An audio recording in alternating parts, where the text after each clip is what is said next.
Alors bonjour mes très chers abonnés, ici c'est encore Jordan Kamanke, bienvenue dans cette nouvelle vidéo YouTube dans ma chaîne YouTube Parcours d'ingénieur. Si tu es nouveau sur la chaîne, ici c'est Parcours d'ingénieur, ici c'est la chaîne où on te montre comment faire des démarches d'immigration de toi-même sans l'aide de personne. Alors si venir étudier au Canada, travailler au Canada t'intéresse, alors je te conseille toujours de t'abonner ici pour ne pas rater mes prochaines vidéos. Et ici également, je vous partage souvent certaines informations comme peut-être les annonces de travail, les bourses.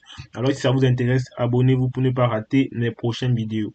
Alors aujourd'hui, je vais parler des ordinateurs portables. Lorsque vous voulez venir étudier au Canada, et vous êtes dans votre pays d'origine, il y a beaucoup de personnes, beaucoup de nombreuses personnes qui cherchent, qui font leur fourniture dans leur pays d'origine, ou bien c'est quand ils vont arriver ici au Canada qu'ils vont aller peut-être acheter des ordinateurs portables. Maintenant, la question qu'on se pose, c'est quel ordinateur portable je dois acheter, quelle est la meilleure marque.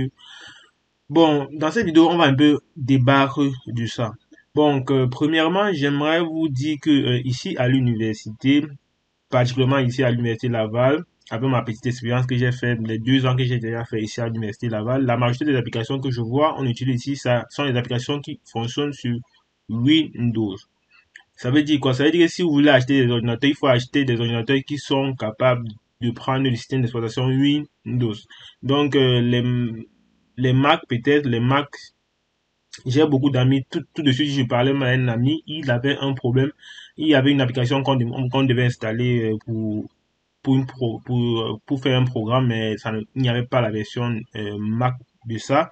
Et là, il était question qu'il a cherché un équivalent sur le net pour pouvoir travailler en parallèle avec. Donc, vous voyez, ça cause tellement de problèmes. Donc, c'est important de choisir une machine qui peut supporter le système d'exploitation Windows, parce que la majorité des applications que vous allez voir ici, principalement, ce sera des applications qui vont fonctionner sur Windows. Donc, n'allez pas chercher peut-être parce que je sais il y a beaucoup de personnes qui aiment acheter des Mac parce que bah c'est plus toquant, c'est plus joli, ça fait plus bien, ça fait plus beau, c'est plus puissant. Je refuse pas, c'est très puissant, mais il faut comprendre que la majorité des applications qu'on utilise ici à l'université, généralement, même pas seulement ici à l'université, mais un peu de partout, c'est Windows. Donc, chercher une machine qui peut supporter les systèmes d'exploitation Windows. Alors ici, nous sommes ici même dans le site de l'université. Par exemple, on dit ici spécification minimale de performance requise. Donc ici, nous sommes dans le site de l'université Laval, programme d'utilisation obligatoire d'un ordinateur portable 2022-2023. Ça, c'est pour l'architecture. Donc ça, c'est la filière architecture de l'université Laval. Donc ici, peut-être, ça c'est juste un exemple. Il y a aussi pour d'autres filières, mais ça c'est juste un exemple pour vous dire. On dit un ordinateur portable PC avec Windows. On va bien préciser Windows. Un processeur Intel Core i7 ou plus. Donc là, on vous demande un Core i7 ou plus. Mémoire RAM 32 Go ou plus. Stockage 512 Go.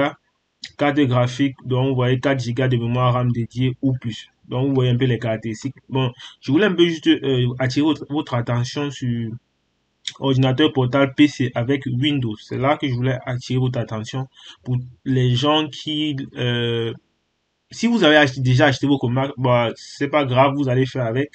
Mais si vous n'avez pas encore acheté, je vous conseille toujours de venir dans le site de l'université et regarder les spécifications. Même vous, ici, vous voyez bien, on a précisé Windows. C'est un ordinateur qui peut supporter Windows. Donc, c'est important de savoir ça.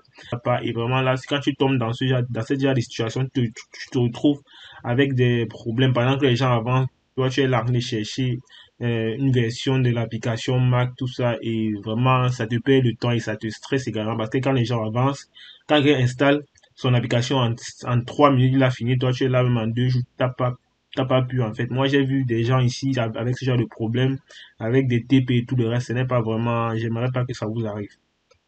Donc, c'est pour ça que j'aimerais vraiment faire cette petite précision. Donc, si vous voulez acheter vos machines, je vous conseille d'acheter, même si vous avez beaucoup Mac, parce que le Mac c'est également très puissant, c'est l'une des machines les plus puissantes, le Mac. Mais je vous conseille également d'avoir un petit, je sais pas, un Intel qui peut supporter Windows pour faire vos TP, vos différents devoirs, quoi. Ça sera plus avantageux pour vous. Donc c'est un peu ça. On dit ici, ils ont également précisé qu'à partir de l'année académique 2022-2023, l'école d'architecture exige désormais l'utilisation d'un ordinateur portable PC sous plateforme Windows qui répond aux spécifications minimales de performance requises.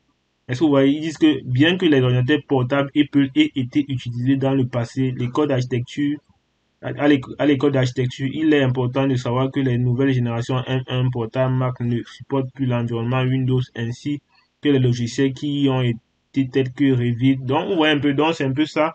Vous voyez, il m'a mis précise ici dans le site de l'université, en fait, il précise ça. Donc, c'est vraiment important. Donc, avant de acheter vos ordinateurs, il faut vraiment venir checker ça. Sinon, vous allez acheter un ordinateur et ça va vous causer d'énormes problèmes par la suite. Donc, c'était vraiment tout ce que je tenais à vous dire dans cette vidéo. Donc, avant d'acheter vos ordinateurs, venez toujours regarder dans le site de l'université, vraiment. Et également, je vous conseillerais plus d'acheter les ordinateurs qui vont supporter Windows parce que la majorité des applications que tu vas utiliser à l'université vont fonctionner avec le système Windows, la majorité. Voilà, donc c'est ça que je tenais vraiment à vous dire dans cette vidéo parce que vraiment j'ai des amis qui ont vraiment beaucoup de problèmes avec ça et c'est là que j'ai eu l'idée de faire cette vidéo. Donc j'espère que la vidéo va vous aider. N'hésite pas à t'abonner si la vidéo t'a plu, like, partage pour que ça puisse aider d'autres personnes.